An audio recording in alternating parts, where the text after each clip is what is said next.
Hey everyone, this is SM Pratt, and today we have another binder video with the first edition Gym Challenge set.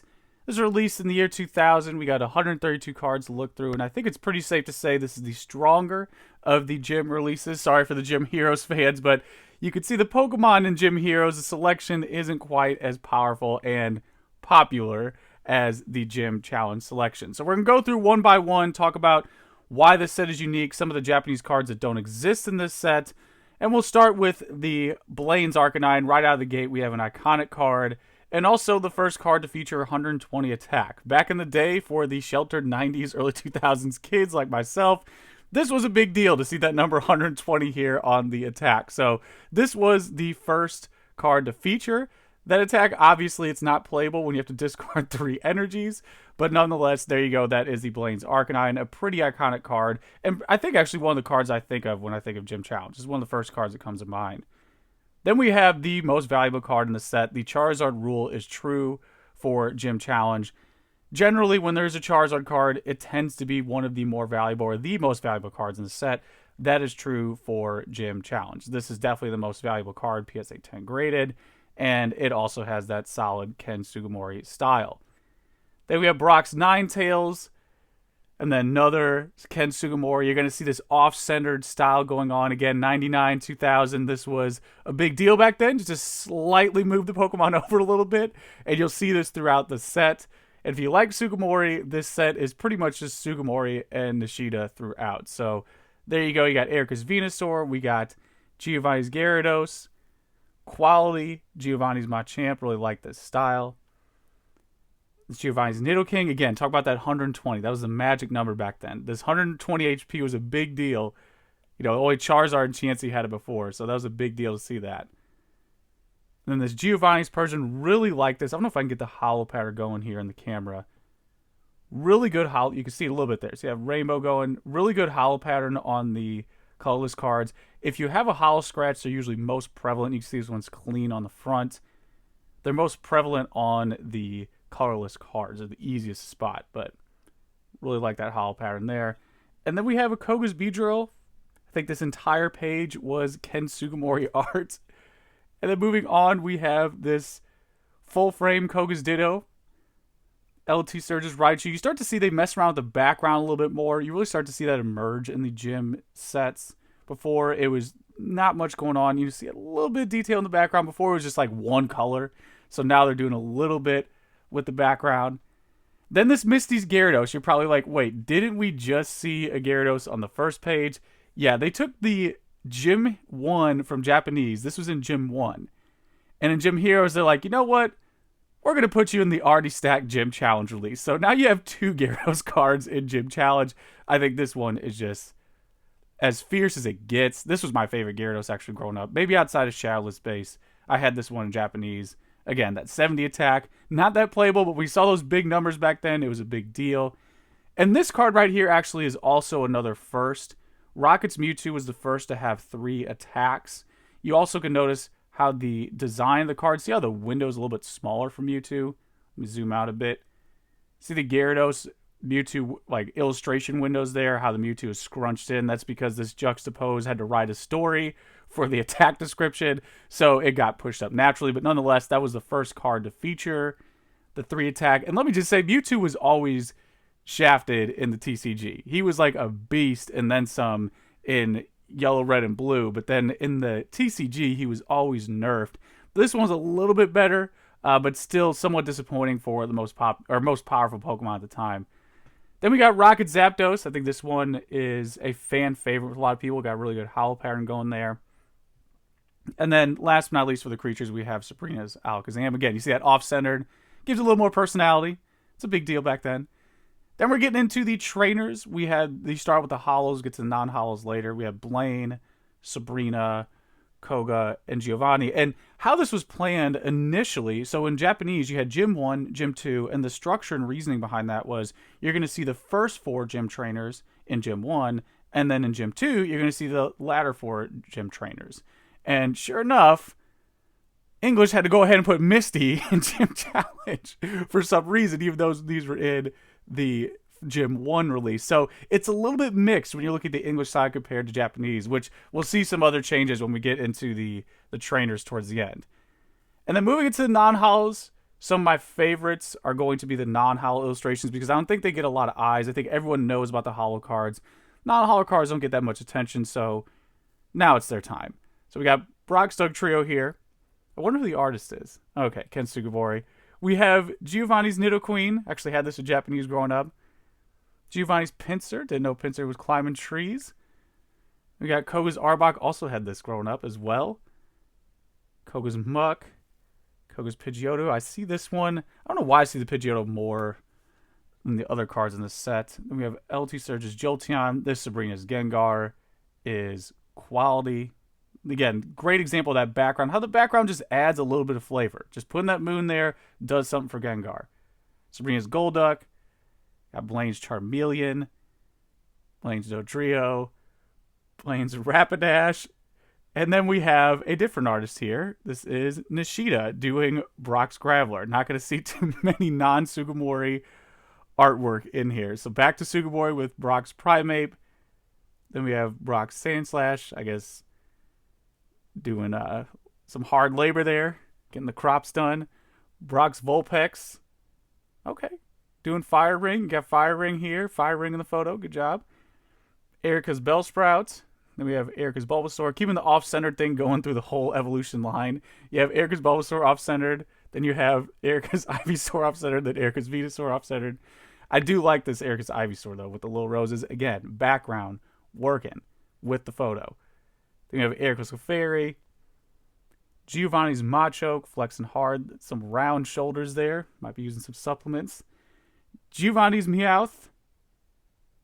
Giovanni's Nidorina. And then Giovanni's Nidorino. And then moving on to Koga's Golbat. God, this Kakuna right here. Look at this Kakuna. Solid design. Great design. I've loved seeing this card when I was younger. I actually had this as well in Japanese.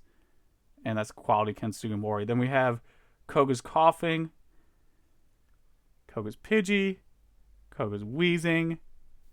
LT Surge's Eevee. Again, you're going to see some of the Gym Heroes or Gym 1 cards in the Gym Challenge set in English. LT Surge, I guess, flying there in the background. We have LT Surge's Raticate. Misty's Dugong.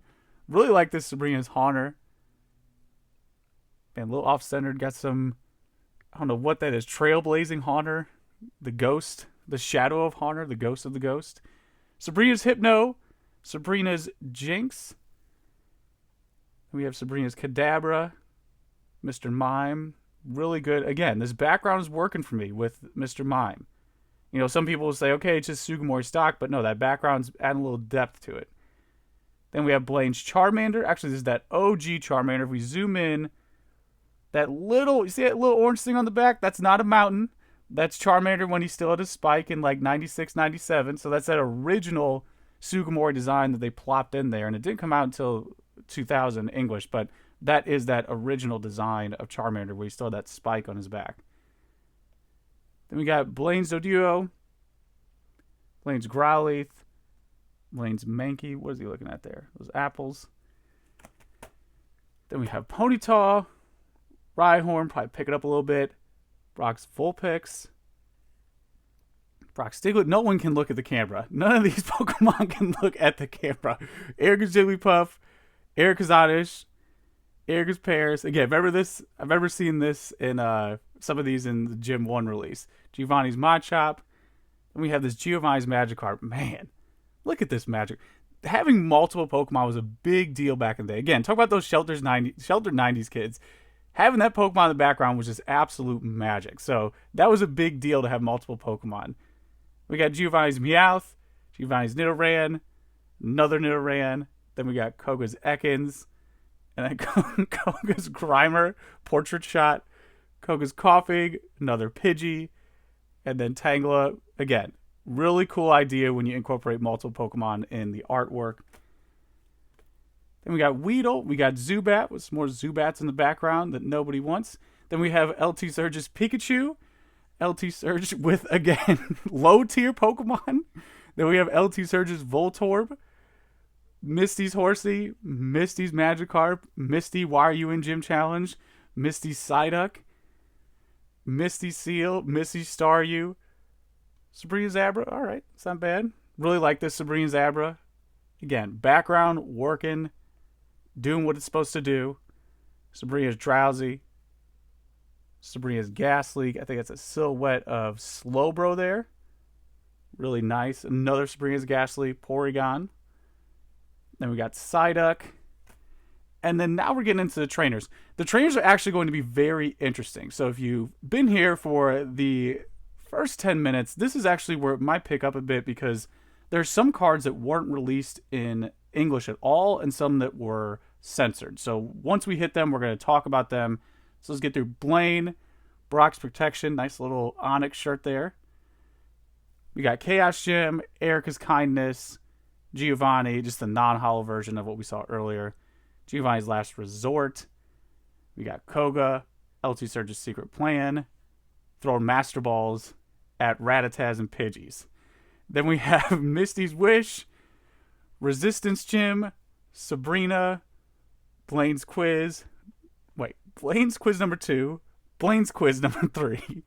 Blaine's just a fun guy. Cinnabar City. Then we got the Fuchsia City Gym, and here we go. One of the cards we really want to talk about. So Koga's Ninja Gym Trick. This is the English release. This is the Japanese release. Now let me zoom out. Do you notice a difference? I'm going to give you a big hint. It might be close to the Ditto in the background. It might be somewhere around here that something is different than the English release. So you could clearly see the one on the right has a swastika, which for Eastern religion, society in general, it doesn't have the same connotation it does in the West.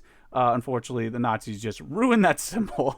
The PR is terrible now for the swastika. So this is something that was censored when it came out in English, and it's pretty reasonable. And this is why you have this different design over here on the left than you do on the right. I think this one is going to be much more iconic again because that historical value, that significant difference, and also just adds a layer. It adds a story to it. You know, it makes it interesting. I think the second people see that card with Golbat in the front and Ditto doing who knows what in the background, they immediately think, oh yeah, that's that censored card from Japan. So there you go. I even back in the day, I remember as a kid, people knew about this card. So there we go. That's our first censored card that we're going to go through. Then moving on, we got Master's Ball. Maybe it's the one LT Surge threw earlier. Max Revive, and then moving on to the other censored card. Perhaps one of the most, or if not the most iconic censored card in the game. You got Misty's Tears over here. And you got Misty's Tears over here. Now, I don't know about you, but there's one of these that's a little bit more aesthetically appealing. I don't know why this one, for some reason, is more aesthetically appealing. But for some reason, the one on the right just pops more. You know, it's got more personality. And this was just a bit too much, I guess, for the English side of things. So they went from this just iconic art to this forgettable art. I think everyone who collects Pokemon longer than, let's say, a day thinks of this card when they think of Misty's Tear. So again, this one was only available in Japan. It was never released in English. This was the only English release. This was the only Japanese release. You could probably guess which one does better on the market and which one's more popular. So this again is one of those iconic cards from back in the day. I remember one of my friends had it and we're like, oh man, you got the Naked Misty card. Even though it's called Misty's Tears, everyone refers to it as Naked Misty. So there you go. Probably the most iconic banned card in the game. And it's not included in the English release. So, moving on, we have Rocket's Minefield Gym, Rocket Secret Experiment, Sabrina's Psychic Control, Saffron City Gym, Viridian City Gym. Nice how they did the actual, gyms from the game. Then we have Fervor, Transparent Walls, and last but not least, we have Warp Point. And now I threw in a couple bonus cards here that weren't released in English at all. So I want to talk about them just to give them a little bit of light. One of them is going to be this card right here, Your Name Chauncey. This was not released in English. Still to this date, there's no release of this card in English outside of the initial Gym 2 set in Japan. And you'll notice in the corner it has that white diamond. This was a new concept for this set. It didn't exist before. So there you go. This is one card that wasn't released in English, and here is the more iconic, I would say. They're both very solid cards. I remember both of these growing up, again, from that original Golden Era time frame. But this Imakuni one is just, it's just the pinnacle of that hand-drawn, like, 90s, that whimsical style that I think everyone yearns for from that era, and it just delivers through and through. You got Imakuni in the card, Imakuni here in the corner. It was also a White Star rarity. See that in the corner? You had the white diamond over here, White Star for the Imakuni release. Again, this was not released in English. They did a reprint in the Evolutions side of things, but for Jim, this did not come out until it had to wait about 20 years to see an English release. So there you go. These are the two cards that were available in Japan and never released on the English Jim Challenge set. But that's everything I have, guys. Let me know your thoughts. Let me know what you think about the banned cards. And yeah, that's pretty much it. Until next time.